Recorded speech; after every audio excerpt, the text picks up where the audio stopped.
It was better than Lego. It was better than Lego. It was better than Lego. That's all I can say.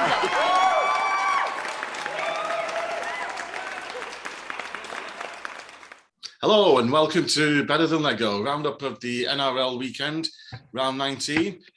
With me today, we've got Paul Cunliffe. Hello, Paul. Good evening. Fish and Geoff Foster. Evening. Formerly known as Mugwump. A few of you might remember him from the NRL fans' old days. Okay, we'll jump straight into it. Interesting weekend, considering that we were set up for the games away from the home ground, so basically everybody in isolation in the bubbles up in Queensland. We weren't perhaps expecting it to be a great weekend, but I thought they were fairly good games. We'll start off looking at a few of the games on Saturday it was, wasn't it? The Titans playing against the Eels, Gold Coast looking to perhaps move up a bit further in the table, facing one of the top teams. Any thoughts on that, guys? I watched the game myself. I thought it was fairly comfortable, I thought, for Parramatta. Yeah, the same. It was the Eels were just far too strong. Didn't look back, I didn't think, from the get-go, really. Although, towards the end, Fafita was causing a lot of trouble. So it was just, they just moved it, kept moving it around, and away we go. Same as every other week. The Titans are just outside the top 8, I think. But they're never gonna threaten the Eels, I don't think, at the moment. Yeah, I think really speaking, the Titans are just the kind of team that you'd expect the Eels to just beat up on, because they're very good at beating up on sides that have got clear weaknesses in the game, and the Titans have got a lot of weaknesses. I do kind of feel a bit sorry for them though, because if you look, like a lot of teams in the NRL, they weren't doing too badly, and then the kind of the head tackling thing kind of hit, and you got like a few teams adapted better, and then the teams that already had kind of weaknesses in the defense, I think that either chucked it in or just couldn't cope at all. And ever since their tackling amendments came in, the Titans are just look like they just don't know what they're doing. Maybe it's just too many guys who've had too many losses, can't get it out of the system.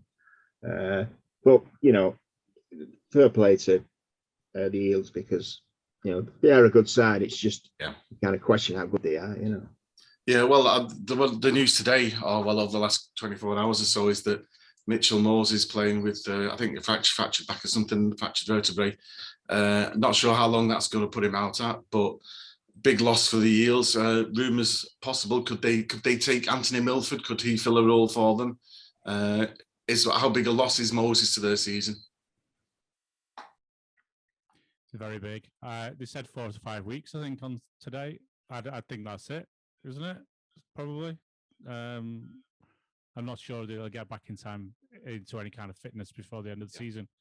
I don't think they're going to be able to sign anyone to fill in or move anybody around to fill in, personally. Okay, yeah. Well, Milford's a possibility. Well, the thing is, I'm very kind of reticent to beat up on former Broncos players, because even like the worst ones, when they seem to leave the Broncos, they suddenly seem to like the form increases off the scale. So Milford's got a lot of talent, but he's big risk as well. His skill set's not that different though. Thinking about it with Moses, because Moses' kicking game is solid. I would never class him as a game manager, not yet.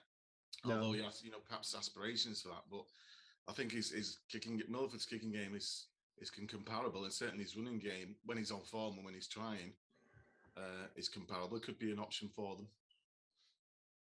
Yeah, well, I think the problem with the Broncos, they're just a total dumpster fire. It's very hard to kind of make an assessment of how good a player is there or how good they aren't. And I think the thing with Milford is, if you bring him in, I think it's one or the other. He's either going to be brilliant for you or he's going to be a liability. And I'm not sure they can take that risk, really, can they? So. Yeah. Okay. On to the next game that followed, which was Manly against the patched up St George. We said that this might be, I think a few people were expecting Manly to cave in without Travojevic brothers. Although we said we kind of expected them to come through against the patched up Dragons side, and they did. And again, I didn't think they had that much difficulty with it, really. Great to see Kieran Foran playing well again. Yeah, he played really well. I thought Sloan had a good game early. You know, he's only a couple of games in, isn't he? You know, that was his first try, I think, or his second, 2 tries, I think, for him, and he's only just recently come through. I just think that, you know, half time, I think it was 12-14, really close. Yeah. But then I think as you just mentioned, Kieran Foran just took over then, and it just ran away. Yeah, he is a very good player. The only thing you can't say with him is just keeping him fit. You know, if you can keep him fit, he's great. But they're the worst kind of players, though, really, because if you ask any coach, you say to him, you know, what guy can you least afford to be out, you know, 1 game in every 3? I'm going to say it. You know, the playmaking positions. That's been his problem for many, many years. It's no coincidence he's got back. He's managed to get, you know, some games under his belt. You know, his arm hasn't fallen off, or his leg's not fallen off this season. So, and now he's playing well. The other thing, they're a good side, really. Manly, I know they started off a bit weird, didn't they? But they've got some good players playing for them. And the other thing is with the Dragons, you're talking like they're like the kind of like the bad boy Pistons of the NRL, really. Are Newcastle, the new Newcastle Knights. The whole place is, well, you'd have to think that half the team is probably going to be at the throats of the other half of the team for all the stuff that's been going on there. So, very difficult match for them, really. Very difficult. Yeah, well, Foran signed on for next year. They've extended his contract, which I can't say I'm surprised at, because, like I say, I don't think he's missed many, if any, games this year. But I was having a look through the contracted status, you know, a lot of the squads. And one thing I did notice is that Manly have quite a good, core already finalised for next year. In fact, a few of the clubs already had that, you know, those sort of your core 13 to 17 already signed up. And I thought it was interesting just looking at Manly that you know, that they're looking to go ahead more or less with the same team as next year.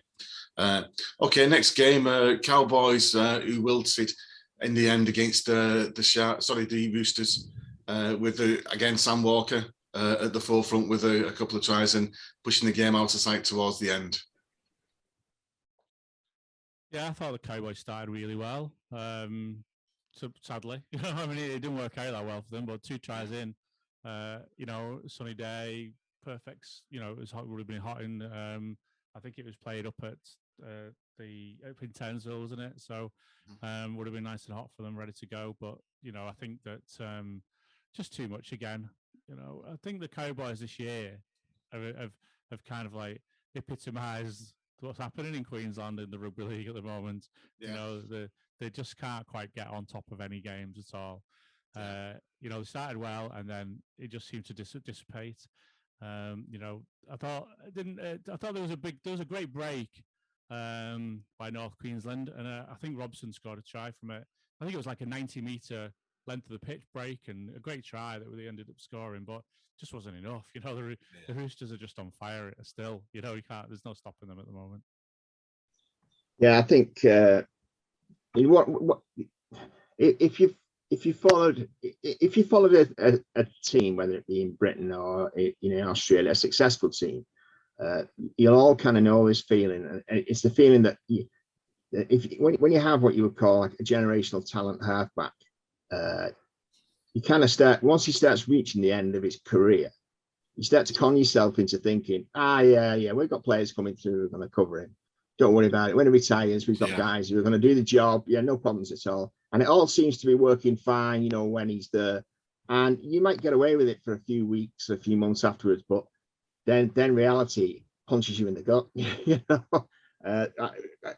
the number of times that's happened to a side, and I think their problem is they've got some really top players, but losing a guy like that, they're still not got over it. And like I said, they've got good players, but he casts a big shadow over that team, and he still does, I think. So, absolutely, yeah. I don't think Chad Townsend is going to fill those boots. Okay. Then before we get on to the games on Sunday afternoon or late Sunday games, the Raiders, Canberra and Melbourne had a little difficulty really getting rid of Cronulla and Newcastle. And is there much to say about them? I mean, there's no point talking. No point talking really about Melbourne, isn't it? Melbourne are shooing for first or second, aren't they?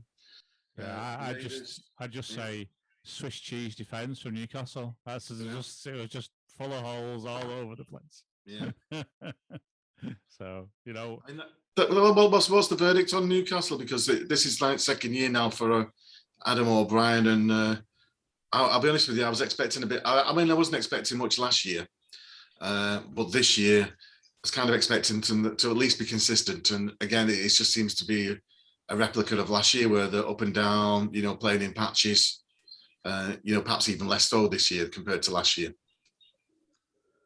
Well, I think the thing, rightly or wrongly, Newcastle have always kind of had a reputation for being a club which has its problems, and there were warning signs when Brown was there, and it was pretty clear that the players were the people who were calling the shots. Brown got humiliated a couple of times. I think one of them was with Ponga, wasn't it? And whenever I watch him, I think to myself, yeah, there's a lot of talent there, but a lot of talent that's gone backwards. I don't think Ponga's that much of a better player than what I saw when I first saw him. Another guy, Bradman Best, he's another one. First time I saw him, I thought this guy's going to be a test player, or he's going to be at the top of his game for years and years. And a lot of guys like that at that club. On the flip side, if you went back 4 or 5 weeks, you would think Canberra were dead and buried. Yeah, they were falling apart, and I'm starting to call Ricky Stewart now. He's the new Reverend Jim Jones, because he's got this weird cult kind of thing going with him, where he's like every halfback that's ever played under him seems to have like Stockholm syndrome, where he's abused them for that long that they kind of like form a bond with the captor. And the number of times he's been down this road, Ricky Stewart, where it seems like sometimes I actually think it might be a strategy of his. Just upset the apple cart, just throw the pieces out the game, to toss everything into disarray, and then try to rebuild the club from there. It's happened too many times now with Rick Stewart. You kind of think to yourself, does he do it deliberately? I don't know, but it's working. The side look a lot better than what they were before. Yeah, just on the Ponga thing, I'm hearing rumours that Newcastle are prepared to offer him an extension and also playing at standoff as well, in an attempt to keep him there at Newcastle. Although I think we've got suspicions that he would be a great marquee signing for a new franchise, particularly in Queensland, you would think. Yeah, big money in Queensland for him. Yeah, big money. Okay, so then the 2 games that we kind of singled out that perhaps people weren't expecting to be singled out: Broncos against West, which I thought was a thoroughly enjoyable game, a bit scrappy. Great second half from West, who completed to near enough. I think it might have even been 100% completion of the sets in the second half, and that really turned the tide. Outstanding performance by Adam Dewey, 5 try assists and an assist for an assist. Can Wests scrape into that top 8? Sorry, I think they can. I thought Tommy Talau was playing really well, and we all know the local connections with the UK and Tommy, and I thought the Broncos. Let's start with the Broncos, right? I thought that considering the season they've had, they got to 24-26 quite late in the game. Okay, against the side which is we're doing really well at the moment. They're on and up. They're pushing forward, and the Broncos have been in the doldrums for the last year or two. And I thought that there was a turning point in the game. There was a melee where the ball went in the in goal, and the Broncos failed to just finish that off. And then from then on, they had nothing. They had nothing from then on, and the Tigers just went away. And it was just, it's almost like, we talked about it a couple of weeks ago. It's one of those moments in a season where that's it then for the Broncos. The season's gone. I know it was gone anyway, but now they're completely out of it, and the Tigers will be, wow, that was we were really close there with 10 minutes, 15 minutes to go, but we stuck to it hard and we cracked on, and we're going to get that spot. I think they're going to get it. I think they're going to go for it. Okay. Yeah, it's again, the Tigers were they're another side that were in a fair bit of trouble. You could still argue that they've still not sorted the problems out. Dewey's a bit of he's an interesting character in that he does an awful lot, but he doesn't really get an awful lot of loving from the certainly from the Fox people, and I've not seen a great deal of positive spin thrown his way. In fact, if anything, they seem to be more down on him. And I'm not quite sure why. I'm not quite sure, who he's upset or something. But he's certainly done it. He's been moved around. They put him in different positions. It doesn't matter where they put him. He's set up tries. He scored tries. Yeah. He's a good goal kicker as well. Yeah. It's not like some of the. There are some goal kickers where it's real Russian roulette when not just it's Super League and you're not quite sure where the ball's going to end up when he's kicking it. Yeah. He's a good goal kicker. They have got some good players. Norfoluma, Luciano, Leilua. They've got some excellent players, but I think they just need to try to. They need to trick. What I'll say is this: they've stopped giving up, and that's what they were doing. And this is what is happening with Brisbane. Is Brisbane's problem all season is they play well for a stretch. They can rack up they get 2-3 tries in, and then all it takes is just one incident, and then the whole thing just collapses. They fall up cheaper than a $2 suit. The Tigers, they're not there yet, but they're certainly better than what they were. Yeah, the coach is in better position. I will say we do it because just to echo your point, really, Geoff, there, that earlier in the season they weren't playing him at standoff. I know they played him at standoff for part, and they looked like to me they were competitive. And I don't know why Madge moved him into the centres and put Moses and Byett, tried him at standoff, and there's just no comparison. I mean, you can see. I'm not saying he's the greatest at, but he's certainly a natural at the position, or as a play, he's more of a playmaker than a buyer. So I was very pleased to see him, not just getting the spot, but to be playing so well as well. Because him and Luciano is definitely one of my favourite players to watch in the game at the moment. Okay, then the final game, which was one of the strangest games you will ever see, if you've seen, which had. South shooting off to a 10-0 lead, and I will. For those of you that didn't watch, I'll talk about this at the beginning. South shot out to a 10-0 lead. The Bulldogs completed 3 of the first 8 sets. Then they finally got a penalty, but they could go upfield, and Lachlan Lewis booted upfield. I mean, from his own half, he went from about 30 to 30 or something along those lines. And it was the first set that the Bulldogs had. Attacking the line, and 3 times during the course of the play, the player had to go to ground because he ran behind his own player, which you don't need me to tell you that suggests that they don't know what they're doing with the ball. And then he gets the last tackle, and Lewis chips it straight into touch. Yet there's someone pulling level at half time against one of the best teams in the competition, certainly one of the best attacking teams in the competition, but one of the best teams in the competition. And then, of course, we had the Lachlan Lewis incident, which I don't know if either of you saw. I'm assuming you did. Either of you want to talk about that one? Well, I thought something must have happened.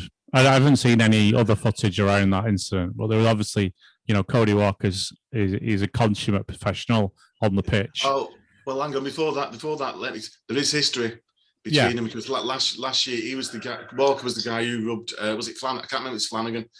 Was it Flanagan? I think it was Flanagan, wasn't it? Roughed him up, and there was some bad blood bathing from last year's fixture. And I believe that's what prompted it. That he said so. He did similar to me. You couldn't see it.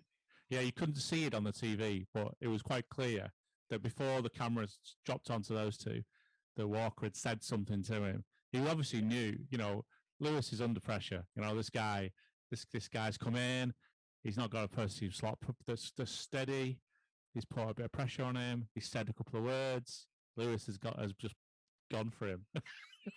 But it wasn't like like you'd think in rugby league where the punches had started being thrown. I'm going to tackle you. What the hell? I've never seen anything like it. I think. Well, at first, when I watched it first time, I didn't pick up on the fact it looked clearly. He's giving him the old out the side of his mouth with a lot of. He's definitely talking to him, and then. But what kind of did it for me was they didn't seem to be. Lewis seemed to be like smiling a little bit, and then all of a sudden I just see him, pick the guy up and throw him out. I don't think what's going on here is as the game restarted. First tackle. It used to be. It used to be when if something like that happened, it would end up in fisticuffs, wouldn't it? Now, but I think it's now gone to the point where. Well, I can't explain it. I don't think anybody can explain it. I don't know what's gone through any of those players' minds. Dumb. I think the suggestion was that because Walker had done similar, we throw him. He basically grabbed Flanagan and threw him over, and I can't remember, done his shoulder or something along those lines. So it was kind of hinting at, this. I suppose he's kind of paying him back for that. I'm not sure what he hoped to achieve, and it is a bit of a brain dead situation. Although it did prompt a comment from Jamie Soward, which I won't say is brain dead, but his suggestion was, well, why isn't that a penalty for Souths? What? At half time. Yeah, shouldn't we restart the second half with a penalty to Souths? Which is just nonsense. Well, the penalty is you're going to get 10 minutes with Lewis in the bin. That's what you're going to get. That's your penalty for that particular incident. It's the game's finished. It's dead. It's half time. And let's talk about the game for a second. The Dogs finally played to the end. We talked about this the last few weeks. We've talked about the Dogs that at half time they're gone, they're done. This time they fall right to the end. And first try for Bailey for the Dogs. I thought they started well. They kept it going, and apart from that one error in the middle, I thought they could have won that game. You never know. Lewis stayed on 10 minutes. They could have had that game, and it would have been a turning point in the season, and maybe ready for next year with Gould and all the rest of it. We'll talk about that in a bit. But honestly, I thought this is a better team already. And I know there's all the Gould's come in. He's only just been here a week, and there's the newfound energy. But they were definitely. It was the same players. They just seemed like they wanted to win for a change. Yeah, I think that you've also got to. I think there's definitely a curse on the Bulldogs at this minute because some of the things that you could fill up an entire notebook of all the things they've done wrong over the last 2 or 3 seasons, and I'm not quite sure, but it's all over just yet. They've improved. I think they've still got salary cap problems, haven't they? Still got them for at least another season. So look, all the success they kind of had, or relative success they had when Graham and those guys were all they really mortgaged that. They really mortgaged that down the back end. That they paid for it. And what do they always say? If the outcome is more expensive than what you got out of it, then was it worth it in the first place? Well, they are one of the teams with a bit more wonga than the others. We've been one of the Sydney clubs as well. And I heard this week that there's talk that Pangai Junior might be going into the ranks, coming straight across to the Broncos this season. I think he's exactly the kind of player that they're missing. A bit of I think Phil Gould will when we talk, I suppose we might as well link into Phil Gould joining up.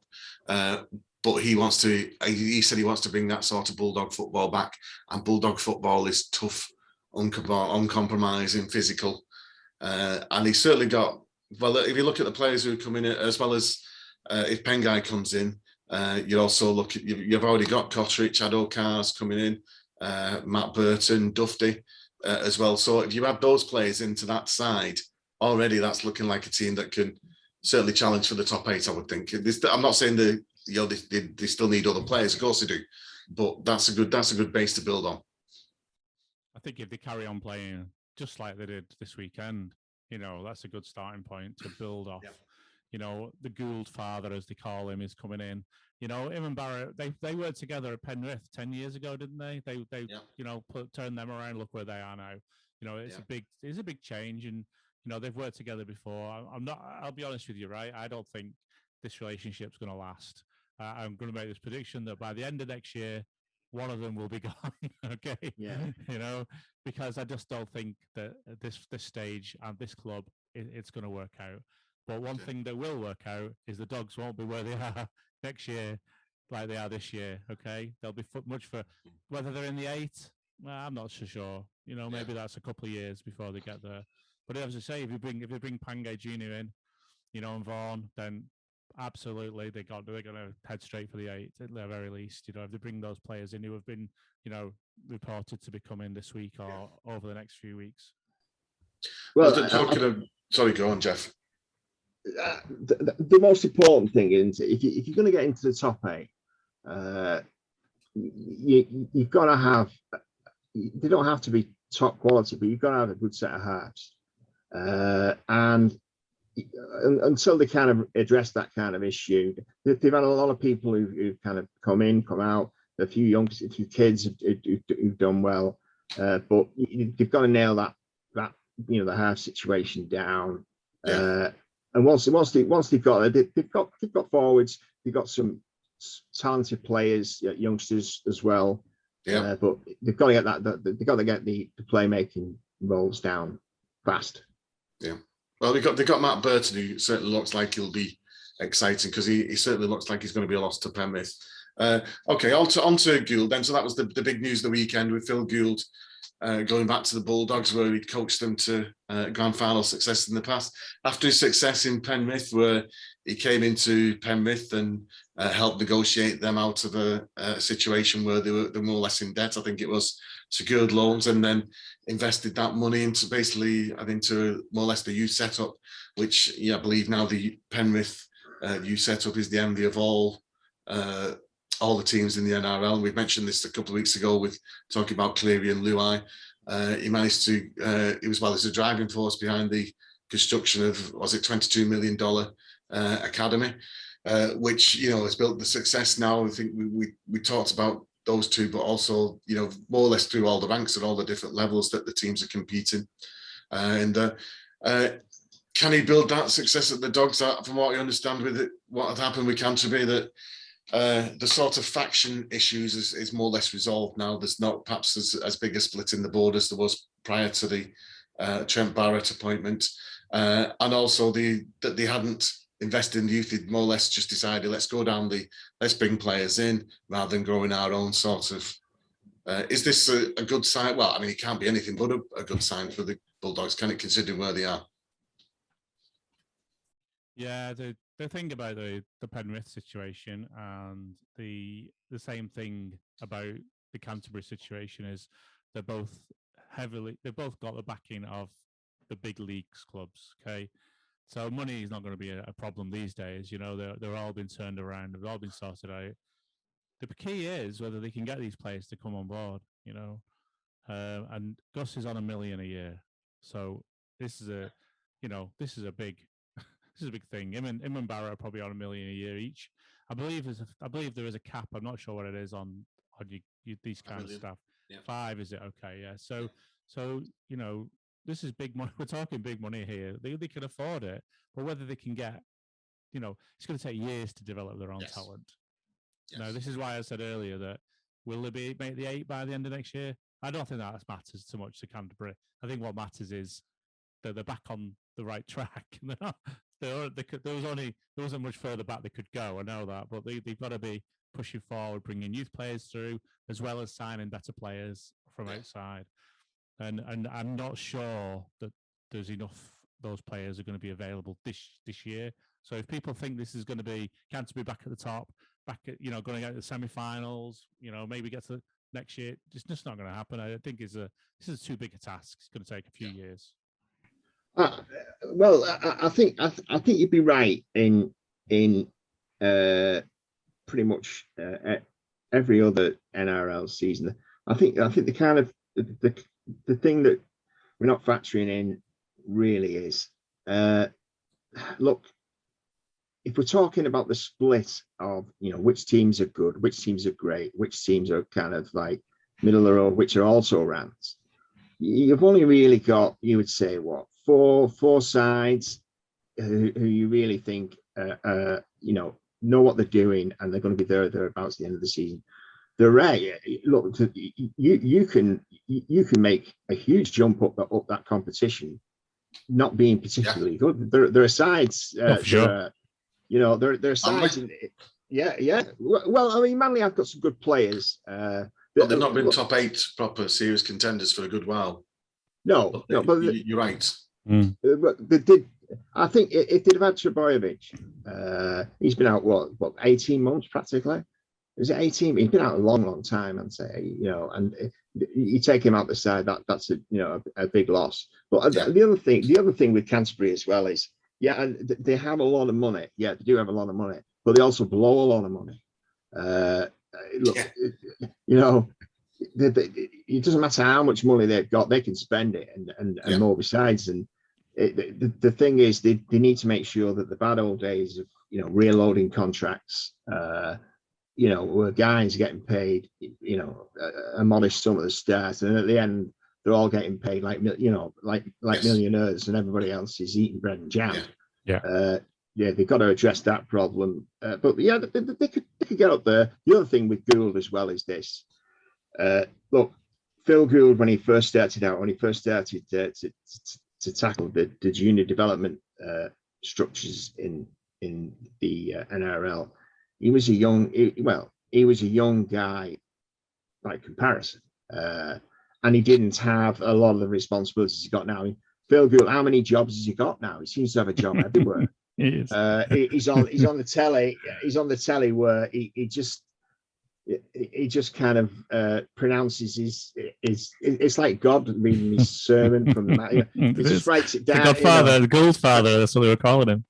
They may as well just not have any of those other guys on Channel 9, because they're all looking at him to deliver his like pithy one-liners, and like the rest of them can just go and run. I mean, Gallon laughs about it a lot, but this is the thing, he has a lot of things on his plate, and are they getting the Phil Gould of 20 years ago? I'm not sure. I think Paul's right.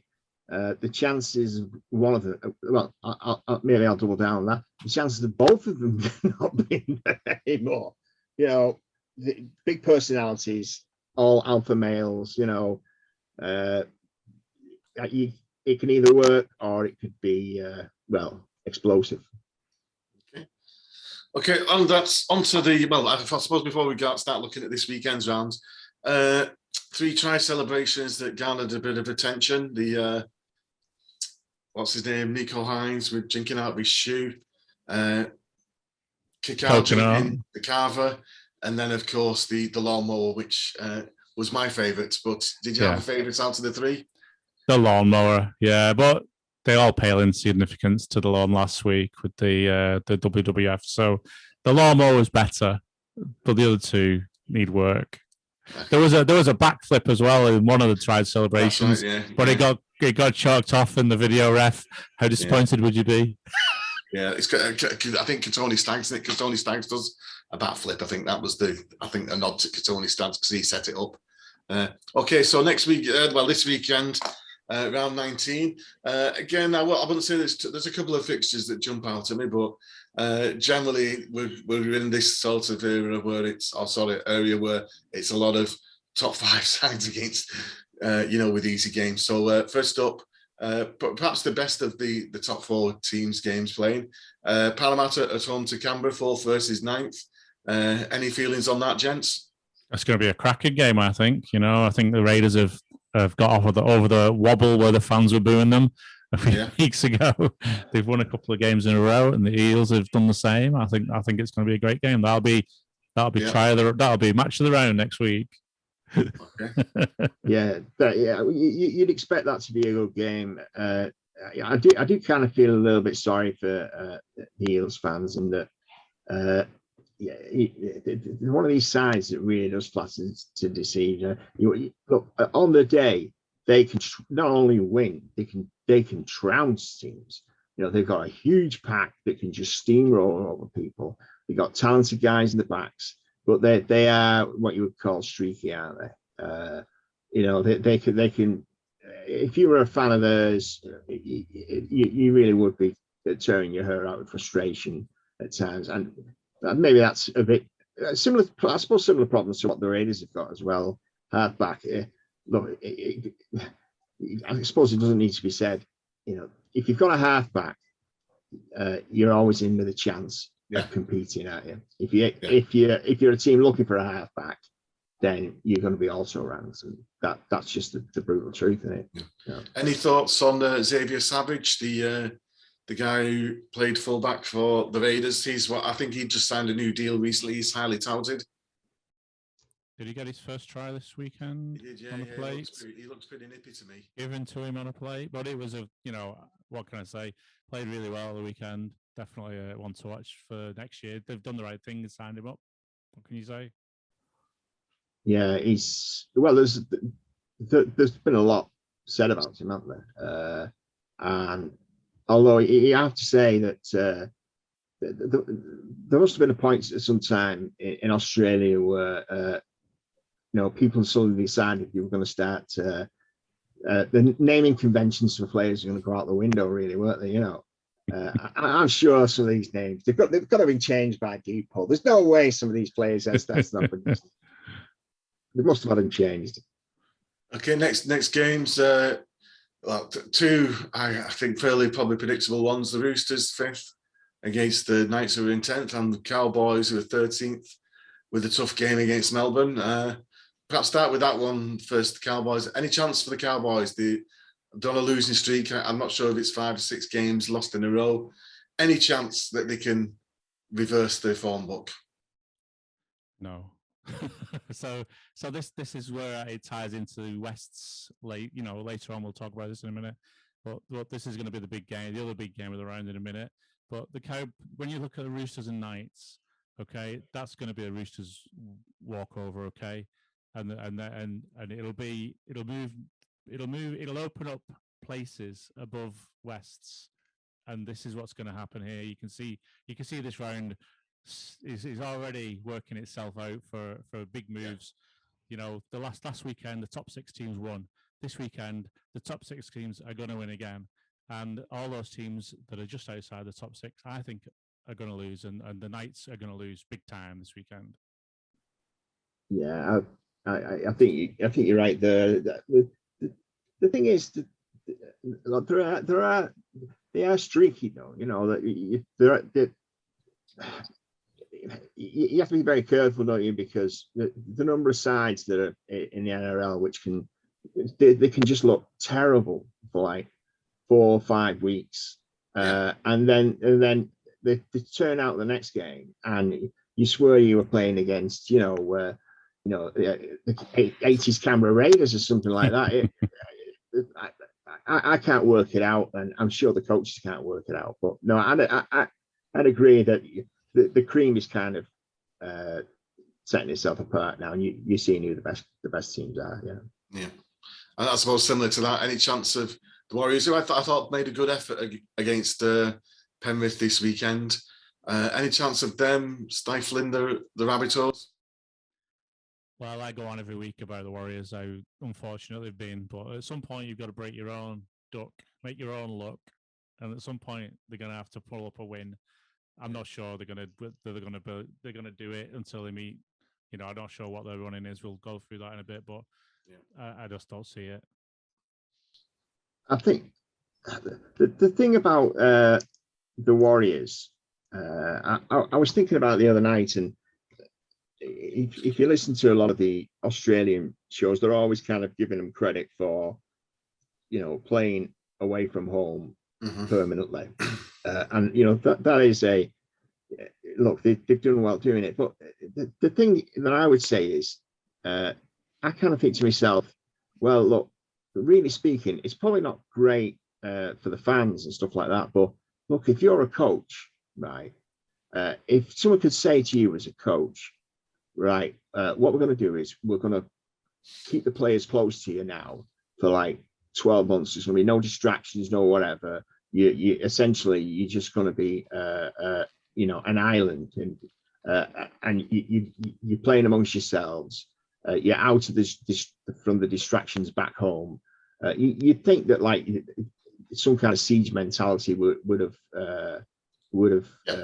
kicked off there, really. And I think the thing is, when I was watching them, look, they had a lot of injuries, concussions. I can't remember. The one guy went down with his knee, and it really did become apparent that they've got a lot of big guys who, and it's great in a game where the ball is not constantly in play, but Penrith were very smart. They didn't need to have the starting halfbacks to realise, look, if we turn up the pace on these guys, we're going to run them off the field. And that's what happened, wasn't it? They just completely. There were guys, those big forwards at the Warriors were gulping down with 10, 15 minutes to go as they cranked up the pace. But what I will say is, though, whenever Walsh gets the ball, he's causing panic stations, because he's got that pace. He can just explode out of his first 2-3 steps. And he look at Penrith yesterday. They handled him, but they didn't keep him out of the game. He got his, he set up tries. If he can just add another strike player to that side, but I suppose they're losing to Ashishek as well. Again, they're a team in transition, but again, with all the kids that they got access to, you'd think that they'd be better than what they are, really. Just I wanted to. I was being slightly distracted there because I know it was mentioned in the game, but just to single out in the Warriors game against Penrith, the two props, Matt Lodge, who you'd mentioned earlier, Geoff, 27 tackles, and Fanua Blake, 32 tackles, 80 minutes on the pitch for Matt Lodge, 144 metres, 19 hit-ups. Fanua Blake, 76 minutes on the pitch, 27 hit-ups, 257 metres. So definitely tip our hats off for two outstanding performances there.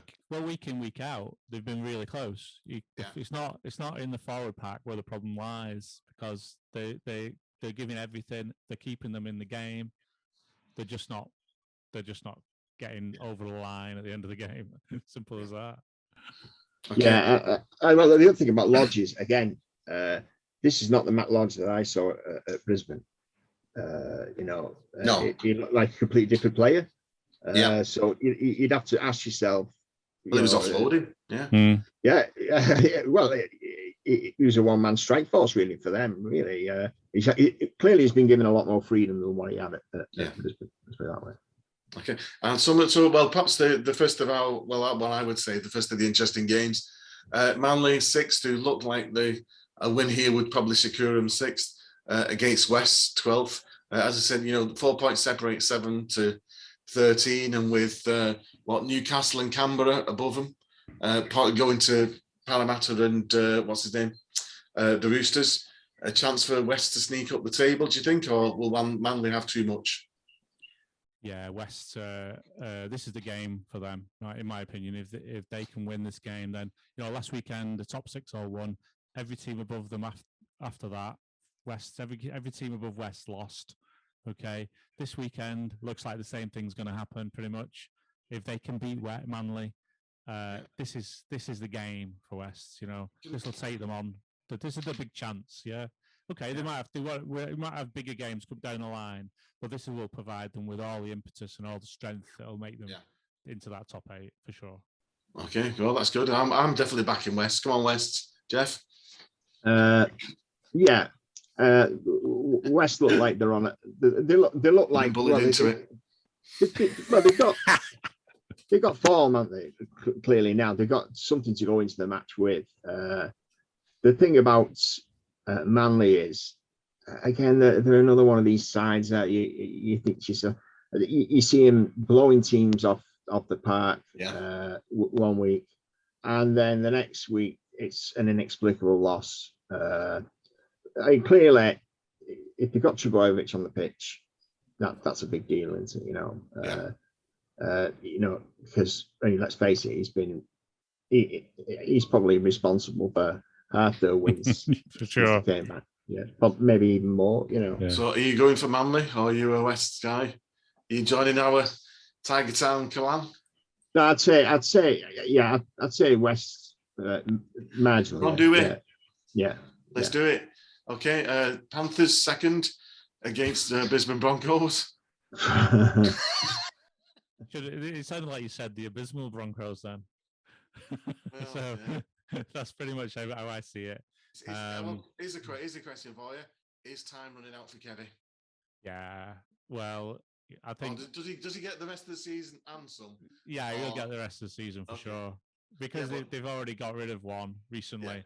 And they get rid of another, and it'll look like somebody else other than the coach is at fault, won't it? Yeah. We're going to keep him for now. Yeah, well, Ben Eichen will make the decision, won't he, I suppose, in the off season. Yeah, well, look, you say they got rid of one. Well, technically speaking, they've not, because they're still paying him, I think. So if they get rid of another one, that's 2 coaches that they're still paying. I never. If I could go back to when I first started watching the old ARL and I first saw the Broncos and I saw the success that they had, if someone had said to me 10, 15 years ago that they would be bottom of the league, they would be hemorrhaging all the best talent, they'd be throwing in performances which are so bad. These are they're not just bad for this season. They're bad by any season. Yeah. Horrendous performances. So you've got to expect that there are still major problems in that, not just in the dressing room, in the back room, in the boardroom, probably in the cafeteria. There's probably problems amongst the cleaning staff. I think everybody's after everybody else. It's just a total disaster, really. The only positive for Brisbane is that they're not bottom of the league. I think is the only thing you can think of. It's they're not the worst team in the league at the moment. That's it. I think the 4 points clear as well. The Canterbury, they are. Chance of avoiding a second wooden spoon at a time. Yeah, for sure. Okay, probably the other one of the good games, which is St George, who are sitting in 7th. They're the top of this small group of teams that are just 4 points separating them, with the Titans 11th. Again, maybe a few players will be missing from St George. I fancy the Titans, I will say it. Yeah, I do. I know they're a bit wet against Parramatta, but Parramatta are a good side. They're a solid side. I think if they can get a roll on against St George, I fancy Gold Coast.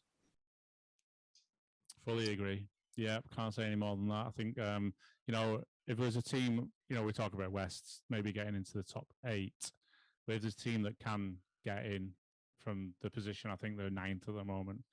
I think they're going to just blitz it over the next few weeks and just do enough to get that 7th spot. I reckon they'll come good. I know I'm putting the boat out, all the money on one number, but everything's leading to that good win coming up. Yeah. I think it's quite an important match, really, because I think if you were at St George and you're kind of picking, because they were allowed to pick which players play serve which band against which team, amongst their coaching staff, you would have to imagine that they were trying to they were going to manage their assets so that they could get as much talent as they could out against the Titans, who they see as, you know, as a team that they can roll over. On the flip side, if you're the Titans, you'd have to say, look, a club that must have there must be huge internal divisions inside that team, and you'd have to think that that's going to take a long time to solve. Look, I'll tentatively go for the Titans, but this is a side. Look, even if they were 36 points to nil up at half time, I'd still be worried. Still be worried because they can cough up points like no team I've seen. Okay. You know, final game. Last place, Canterbury against 8th place Cronulla. Has to be a must-win game for Cronulla, doesn't it? Sure, can't say any more than that. I mean, you know, I don't think the Gus effect is going to be beating teams in 8th just yet. You know, it's not going to work. No. It's not going to work overnight. So yeah, there's only one winner there, I reckon. Yeah, well, Cronulla, it's they just seem to be, they seem to be stuck in quicksand, really, don't they? Yeah, they got that title not so long ago, and since then you're not really sure. They've not. There are a lot of legacy players still in that side. That clearly they're looking to ship a few of them on at the end of the season. They look like a side that is. Well, I was saying that Manly looked, without Trbojevic, Manly looked 2 or 3 years cooked. Well, I'd say the same thing about them now. Cronulla, they look cooked. We're well past the sell-by date, you know. Yeah. Okay, just before we round things up, just a look to we'll go through the run-ins for the teams. Not going to go through every single game or anything like that, but just a quick summary. The Dragons, who were sat in the sixth. Sorry, is it six Dragons? Is it? It's 7th. Sorry, isn't it? They've got 4 games left against teams above them, 3 below. The Sharks got 2 games left with teams above them, 5 below. So that's potentially looking at 10 points there. You would be, that's what you'd be hoping for. You'd perhaps be expecting 8 to 6 maybe if you're a Sharks coach. Raiders got 5 games against teams above them. That puts a bit of pressure on them to make that top 8. The Knights 3 and 4. Titans 4 games above with teams above them. West's 3 games out of the 7 left, and Cowboys 6 out of the 7 against teams above them, which puts them, in fairness, in a good spot, because it means there's a lot of teams. If they win all those games, that's a lot of teams above them dropping points, but they are bottom as well on the points difference. So, who do you see out of? Are you going to pick 2 teams out of those? Who are you looking at? Yeah, well, I've obviously picked the Titans to try and get that spot because it's pretty close on 4 and 3. But, you know, it's going to be tough there, isn't it? You know, you're looking at the Sharks, who've got a good run in, and Wests have got a good run in too. So we're pretty close there on what we've just discussed tonight. Titans, Wests, and the Sharks next weekend. You know, there's got to be those. If Titans and the Sharks win next weekend, then I think they're going to be on a roll, and the momentum of these last few games will be with them, if you like. It's so important towards the end of the season to get on a roll. You know, it's so important. You can you know, you know, when you look at Newcastle down through to West's 4 points. Yeah. You know, 4 points. That's it. Yeah, it can change in a week, can't it? Yeah, Weekend. 6 places. And you're in contention in 1 week, so yeah, it's look, it's. I think this season really has kind of highlighted problems which, you know, people who maybe not watched as much NRL might have thought weren't there really. I know there's been a lot of talk about the fact that the junior development isn't there, and that has been offered as one of the excuses for there being so many teams who are kind of middle of the road, look great 1 week, look terrible the next week.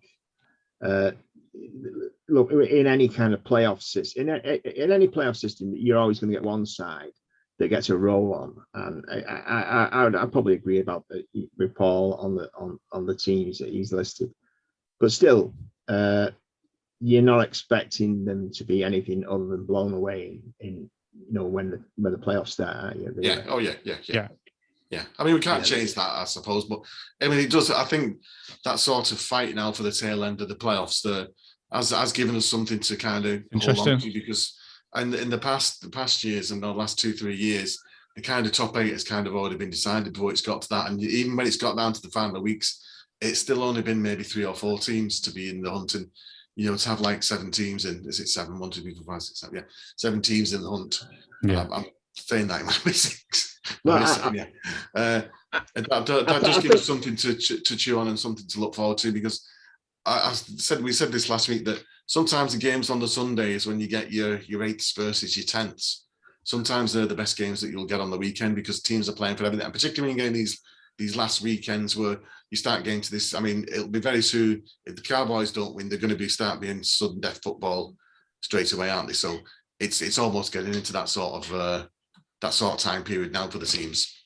Okay, so anything else, gents, that we want to mention? Or well, just one thing on that point. I think perhaps the most important thing about this running is not necessarily I think the most important thing really is how it's going to shape perceptions of the coaching staff at those clubs, and certainly players who are coming towards the end of the contracts, because there are a lot of look at someone like Holbrook. Holbrook did well in his first season. Things kind of fell off. The wheels kind of fell off halfway through the season. I've got reasons why I think that happened. But really speaking, what he really needs to do now is he doesn't really want to be going into next season with a string of losses next to him, because that he's immediately on the hot seat, isn't he? And there's a couple of other coaches like that. They've got to try and change perceptions so that they can get another season in. Which he did last year. He did that last year. Yeah. Very much, didn't he? Yeah. Okay, gents. Well, thanks very much for joining us, and thanks for tuning in, everybody. We'll be back hopefully next week. Enjoy the rugby. See you later, guys. Yeah, see you. It was better than Lego. It was better than Lego. It was better than Lego.